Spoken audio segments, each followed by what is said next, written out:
Monsieur Blanchot de Brennas, juge à Yssingeaux puis à Cusset dans l'Allier, publie toute une série d'articles dans une revue intitulée La France littéraire, artistique et scientifique, éditée à Lyon. Dans cette revue, il écrivit en 1858-1859 Il n'est pas donné à tout le monde d'aller dans les corbières. On ne s'y rend pas aussi commodément qu'à Versailles. Un trou, messieurs, un vrai trou. Et quel chemin de l'enfer! Mieux que cela, messieurs, des corbières! M'entendez-vous? Des corbières! Même pas peur. Ce sont les premiers mots qu'il a prononcés. C'est pour ça qu'on l'a rebaptisé Paul sans peur. Paul sans peur. Depuis tout petit, sans peur. Traîne broussaille, insatiable curieux, aventurier fouineur. Paul sans peur habite avec sa mère et sa sœur au Mas des Cours, un petit village, tout petit village, du côté des Corbières occidentales. Il vit là avec sa mère et sa sœur dans une petite maison pas riche, à côté de la rivière. Et dès qu'il est en âge de marcher, le Paul sans peur, il connaît déjà tous les coins et les recoins du village. Et à peine plus tard, quand ses jambes peuvent le porter, on le retrouve dans le village à côté, malgré la nuit, et parfois même au-delà. Et on le retrouve toujours, les deux yeux grands ouverts et l'oreille à l'affût des dernières nouvelles.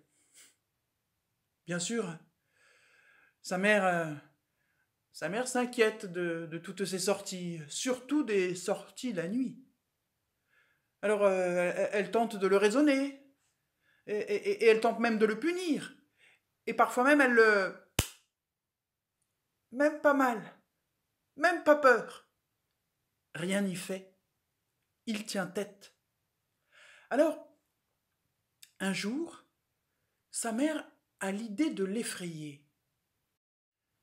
D'abord comme il se doit.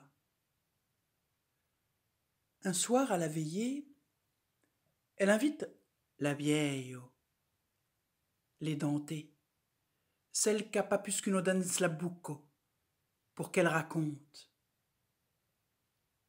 Ce soir-là, la vieille arrive à la petite maison au bord de la rivière.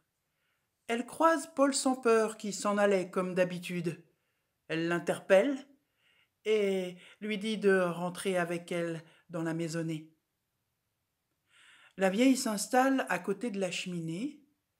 Elle appelle Paul sans peur à ses côtés et se met à raconter.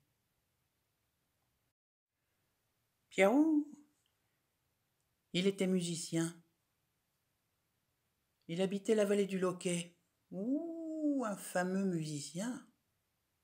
Un cop. Il s'en va jouer à Montjoie pour la fête le 3e dimanche d'octobre. Vers 2-3 heures du matin, la fête était finie. Pierrot se décide à rentrer chez lui. Il range sa mandoline. On le paye. Oh, il a gagné un bon sou, la fête a été réussie, et on lui donne même en plus une bonne foisse toute dorée. Il salue l'assemblée et le voilà parti en direction du Milobre pour rejoindre la vallée du Loquet.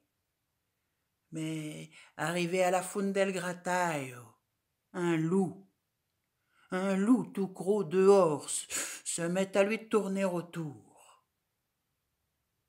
Certains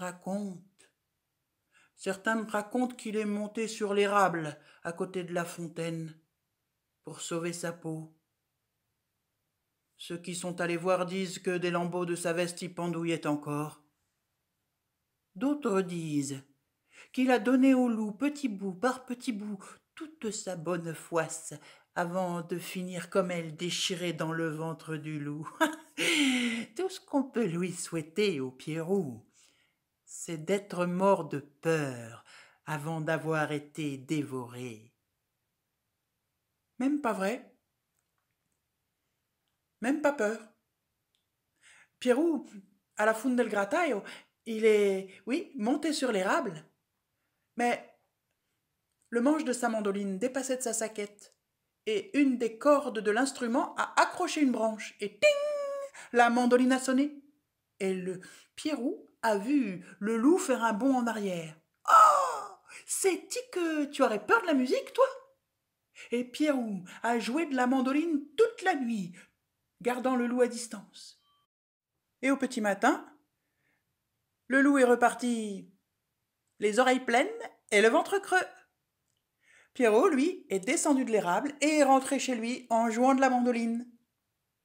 Et cette histoire a fait grand bruit dans le pays. Tout le monde la connaît. C'est peut-être même cette histoire qui a sauvé le tailleur de Soulatch. Il a dû s'en souvenir le jour où il est rentré de la métairie des Horts. Quand la nuit est tombée, il s'est senti suivi par 2 loups. Alors il a trouvé refuge dans une grotte. Et comme les loups s'approchaient quand même, le tailleur, il n'a pas hésité. Il a sorti ses 2 paires de ciseaux et il s'est mis à couper l'air. Oh, ça a dû faire une drôle de musique, mais les loups ne se sont pas approchés. Et au petit matin, les loups étaient partis. Et lui a pu rentrer. D'ailleurs, depuis ce jour, cette grotte s'appelle la grotte du tailleur. Quand Paul sans peur s'est arrêté de parler, la vieille a bien dû se rendre à l'évidence. Paul sans peur connaissait toutes les histoires du pays aussi bien qu'elle, même les histoires à faire peur. Et ces histoires-là ne l'empêchaient pas de sortir chaque jour, même chaque soir, de partir toujours plus loin, de rentrer toujours plus tard, au grand désespoir de sa mère. Si bien que quelque temps plus tard, sa mère décide, encore une fois, de l'effrayer. Mais ce coup-ci, comme il ne se doit pas,